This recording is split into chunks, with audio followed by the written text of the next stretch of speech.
September 8 నుండి 21 వరకు మహాలయ పక్షాలు. ప్రతి ఒక్కరూ ఖచ్చితంగా పాటించాల్సిన నియమాలు. మహాలయ పక్షాలు 2025 సెప్టెంబర్ 8 నుండి 21 వరకు. ఈ నియమాలు పాటిస్తే కష్టాలు, అప్పులు తీరి మీ అదృష్టం తిరుగులేని విధంగా మారుతుంది. ఈ నెల సెప్టెంబర్ 8వ తేదీ నుండి సెప్టెంబర్ 21వ తేదీ వరకు మహాలయ పక్షాలు ఏర్పడుతున్నాయి. భాద్రపద బహుళ పాడ్యమి నుండి అమావాస్య వరకు ఈ మహాలయ పక్షాలు ఏర్పడబోతున్నాయి. వీటినే పితృపక్షాలు అని కూడా అంటారు. ఈ సెప్టెంబర్ 8 నుండి 21 వరకు ఈ 15 రోజులు తప్పనిసరిగా కొన్ని నియమాలను పాటించాలి. అసలు మహాలయ పక్షాలు అంటే ఏమిటి? ఈ 15 రోజులు ఎలాంటి నియమాలు పాటించాలి అనే విషయాల గురించి ఇప్పుడు ఈ వీడియోలో మనం తెలుసుకుందాం. సెప్టెంబర్ 8 నుండి 21 వరకు చనిపోయిన మన పెద్దలను పూజించాలి.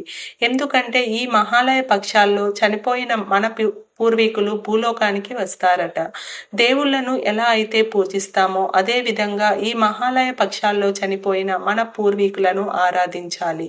మన కుటుంబంలో మరణించిన మన తల్లిదండ్రులకు కానీ తాత ముత్తాతలను కానీ ఈ మహాలయ పక్షాల్లో తప్పనిసరిగా స్మరించుకోవాలి.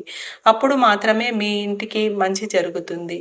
సెప్టెంబర్ 8 నుండి 21 వరకు ఈ 15 రోజులు తప్పనిసరిగా మన పితృదేవతలను పూజిస్తే తరతరాల తరగని ఐశ్వర్యం సిద్ధిస్తుంది. ఈ మహాలయ పక్షాల్లో తప్పనిసరిగా మన పూర్వీకులకు తర్పణం అందించాలి. తద్వారా మన కుటుంబంలో ఎలాంటి కష్టాలు లేకుండా మన పూర్వీకుల ఆశీర్వాదం మన కుటుంబంపై ఉంటుంది. ఈ 15 రోజుల పాటు చనిపోయిన మన పెద్దలు మన ఇంటి చుట్టూ తిరుగుతారట. కాబట్టి ఈ పితృపక్షాల్లో తప్పనిసరిగా కొన్ని నియమాలు పాటించాలి. పితృదేవతలను పూజించేవారు ఈ 15 రోజుల పాటు బ్రహ్మచర్యం పాటించాలి. ముఖ్యంగా ఈ మహాలయ పక్షాల్లో శుభకార్యాలను నిర్వహించకూడదు. వివాహాలు చేయడం, ముహూర్తాలు పెట్టుకోవడం, నామకరణాలు చేయడం ఇలాంటి శుభకార్యాలను అస్సలు చేయకూడదు. అదేవిధంగా గృహప్రవేశాలు కూడా చేయకూడదు. అలాగే అద్దె ఇల్లులు మారకూడదు. ఈ మహాలయ పక్షంలో ఎలాంటి మంచి పనులను ప్రారంభించకూడదు. పుణ్యక్షేత్రాలకు వెళ్ళి తల వెంట్రుకలను కూడా ఇవ్వకూడదు. భూములు కొనకూడదు. అలాగే భూములు రిజిస్ట్రేషన్లు కూడా చేయించుకోకూడదు. ఈ మహాలయ పక్షాలను పీడదనాలుగా భావిస్తారు. కాబట్టి ఈ 15 రోజుల పాటు మీ ఇంట్లో ఎలాంటి శుభకార్యాలను పెట్టుకోకండి. ముఖ్యంగా ఈ మహాలయ పక్షాల్లో మీ ఇంట్లో ఉన్న చిన్న పిల్లలను తిట్టడం కానీ కొట్టడం కానీ అస్సలు చేయకూడదు. ఎందుకంటే ఈ పితృపక్షాల్లో 15 రోజుల పాటు తమ వారసులను చూడటానికి పూర్వీకులు భూమిపైన తిరుగుతూ ఉంటారు. కాబట్టి మీ ఇంట్లో ఉన్న చిన్న పిల్లలు ఏడిస్తే మీ పూర్వీకులు బాధపడతారు. అదేవిధంగా ఈ మహాలయ పక్షాల్లో కొత్త వస్తువులను అసలే కొనకూడదు. కొత్త బట్టలు కొనడం, బంగారపు నగలు కొనడం చేయకూడదు. ముఖ్యంగా ఈ 15 రోజుల పాటు జుట్టు కత్తిరించడం, గోర్లు కత్తిరించడం, గడ్డం తీసుకోవడం అసలు చేయకూడదు.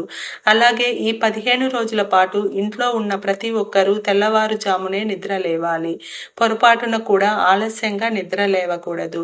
ప్రతిరోజు ఉదయాన్నే స్నానం చేసి మీ ఇంట్లో ఉన్న పూర్వీకుల చిత్రపటాలకు పుష్పాలను సమర్పించి మీ పెద్దలకు నమస్కారం చేసుకోండి. ఇలా చేయడం ద్వారా మీ పితృదేవతలు చాలా సంతోషిస్తారు. అలాగే ఈ పితృపక్షాల్లో 15 రోజుల పాటు చనిపోయిన మన పూర్వీకులు పక్షుల రూపంలో మన ఇంటి చుట్టూ తిరుగుతారట. కాబట్టి మీ ఇంటి ముందుకు ఏవైనా పక్షులు వస్తే వాటికి ఖచ్చితంగా ఆహారం వేయండి. మీ పూర్వీకులు సంతృప్తి చెందుతారు. అలాగే ఈ పితృపక్షాల్లో కాకులకు, వీధి కుక్కలకు తప్పనిసరిగా ఆహారాన్ని పెట్టండి. అదేవిధంగా గోసేవ చేస్తే చాలా మంచిది. గోమాతకు ప్రదక్షిణాలు చేయడం, గోవుకు ఆహారాన్ని తినిపించడం ద్వారా జన్మ జన్మల అదృష్టం కలిసి వస్తుంది.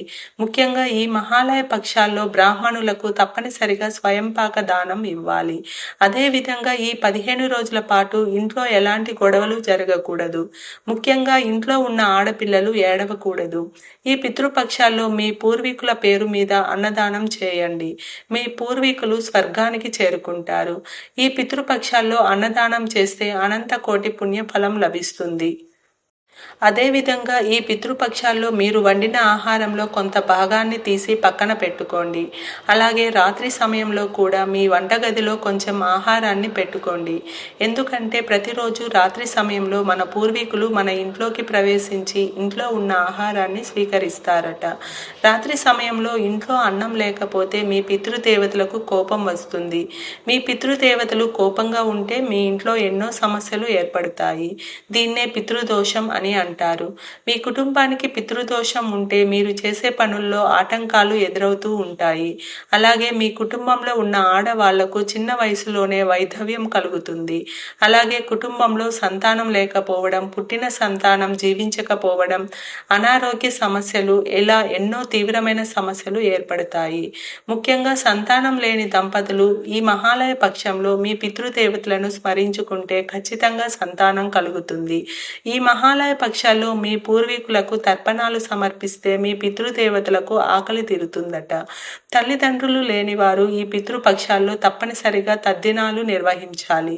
మధ్యాహ్నం 12 గంటల నుండి 2 గంటల మధ్యలో మీ పెద్దలకు తద్దినాలను నిర్వహించుకోవాలి. ఈ పితృపక్షంలో మీ పెద్దలకు తద్దినాలు సమర్పించేటప్పుడు ఇంటి ముందు ముగ్గులు వేయకూడదు.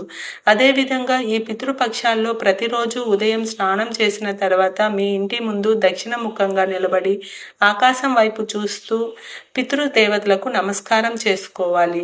ఇలా చేయడం ద్వారా మీ పితృదేవతలు ఎంతో సంతోషిస్తారు. తద్వారా మీ కుటుంబంలో ఐశ్వర్యం పెరుగుతుంది. ముఖ్యంగా ఈ మహాలయ పక్షంలో మహాలయ అమావాస్య రోజున మీ పెద్దలకు తర్పణం వదలడం, శ్రాద్ధ కర్మలు నిర్వహించడం, దాన ధర్మాలు చేయడం ద్వారా కోటి జన్మల పుణ్యఫలం లభిస్తుంది. ఈ మహాలయ పక్షాన 15 రోజులు మీ ఇంటిని శుభ్రంగా ఉంచుకోవాలి. పరిశుభ్రంగా ఉన్న ఇళ్లలోకి పితృదేవతలు అడుగు పెడతారు. మీ పూర్వీకుల ఆత్మకు శాంతి కలగాలంటే ఈ మహాలయ పక్షాల్లో ప్రతిరోజు సాయంత్రం సమయంలో మీ ఇంటి నైరుతి దిశలో ఒక చిన్న దీపాన్ని వెలిగించి మీ పూర్వీకులను స్మరించుకోండి. మీ పితృదేవతల ఆశీర్వాదంతో 7 తరాల అదృష్టం, ఐశ్వర్యం కలిసి వస్తుంది. మీ కుటుంబంలో ఎవరైనా సుమంగళి స్త్రీలు మరణిస్తే వారికి ఈ మహాలయ పక్షాల్లో నవమి తిథి నాడు తప్పనిసరిగా పిండ ప్రదానాలు సమర్పించాలి. మీ పూర్వీకులను భక్తి శ్రద్ధలతో పూజించి వారి ఆకలి తీర్చడమే ఈ మహాలయ పక్షాలు ముఖ్య ఉద్దేశం. అదేవిధంగా పేదలకు వస్త్రాలు దానం చేయడం, బ్రాహ్మణులకు భోజనం పెట్టి తాంబూలం సమర్పిస్తే మీ కుటుంబానికి చాలా మంచి జరుగుతుంది. అదేవిధంగా ఈ మహాలయ పక్షాల్లో మీ ఇంటికి అతిథులు వస్తే వారిని ఖాళీ చేతులతో బయటకు పంపకండి. ఇది మీ ఇంటికి దోషాన్ని కలిగిస్తుంది. కాబట్టి ఇంటికి వచ్చిన అతిథులకు ఏదైనా బహుమతి ఇచ్చి పంపించండి. మీ పెద్దలు ఏ తిథినాడు కన్ను మూశారో అదే తిథినాడు శ్రాద్ధం నిర్వహించాలి. ఒకవేళ ఆ తిథి రోజున వీలు కాకపోతే మహాలయ అమావాస్య రోజున పిండ ప్రదానాలు చేసుకోవచ్చు. కాబట్టి మీకు ఎన్ని కష్టాలు ఉన్నా సరే ఈ మహాలయ పక్షాల్లో మీ పితృదేవతలను పూజించండి. ఇక మీ కష్టాలన్నీ వెంటనే తొలగిపోయి మీ అదృష్టం తిరుగులేని విధంగా మారి అష్టైశ్వర్యాలు మీ సొంతం అవుతాయి. మొత్తానికి ఈ మహాలయ పక్షాల ప్రధాన ఉద్దేశం మన పూర్వీకుల ఆకలి తీర్చడం, వారికి గౌరవం ఇవ్వడం, వారి ఆశీర్వాదం పొందడమే. ఈ 15 రోజులు మనం ఆచారాలను గౌరవంగా పాటిస్తే అప్పులు, కష్టాలు తొలగిపోతాయి. ఐశ్వర్యం, సంతానం, ఆరోగ్యం, అదృష్టం మన కుటుంబంలో స్థిరపడతాయి. పితృల ఆశీర్వాదం 7 తరాల పాటు మన కుటుంబాన్ని రక్షిస్తుంది. మహాలయ పక్షాలలో చేసే శ్రాద్ధ తర్పణాలు మన పూర్వీకుల పట్ల మన కృతజ్ఞతను చూపించే మార్గం. ఇది కేవలం ఆచారం కాదు, మన వంశపారంపర్యానికి గౌరవం ఇచ్చినట్లే. గరుడ పురాణం, మహాభారతం, ఇతర శాస్త్రాల్లో కూడా పితృశ్రాద్ధ ప్రాధాన్యం గురించి స్పష్టంగా చెప్పారు. పితృదేవతల ఆశీర్వాదం లేకపోతే దేవతల పూజ కూడా ఫలించదు అని శాస్త్రవాక్యం ఉంది. ప్రతి కుమారుడు, మనవడు తన తరం తరపున పూర్వీకుల కోసం చేయాల్సిన పవిత్ర కర్తవ్యమే ఈ పితృకర్మ. ఇలా చేయడం వల్ల వంశానికి శాంతి, ఐశ్వర్యం, సుఖం లభిస్తాయి. ఈ రోజుల్లో మద్యపానం, మాంసాహారం మానుకోవాలి. సత్యవచనం, దాన ధర్మాలు చేయాలి. శ్రాద్ధ సమయంలో వినయం, శుద్ధి, భక్తి ఉండాలి. చివరగా పితృల ఆరాధన కేవలం ఒక పద్ధతి కాదు, మన కుటుంబ ఐక్యతకు, వంశ పరంపర ఆరాధనకు ఒక శక్తివంతమైన ఆధ్యాత్మిక సాధన. ఈ వీడియో గనక మీకు నచ్చినట్లయితే ప్లీజ్ లైక్ చేసి మీ ఫ్రెండ్స్కి షేర్ చేయండి. అలాగే మా కొత్త వీడియోస్ మీకు వెంటనే చేరాలంటే మా ఛానల్ని సబ్స్క్రైబ్ చేసుకొని పక్కనే ఉన్నటువంటి బెల్ ఐకాన్ని ప్రెస్ చేయండి. ధన్యవాదములు.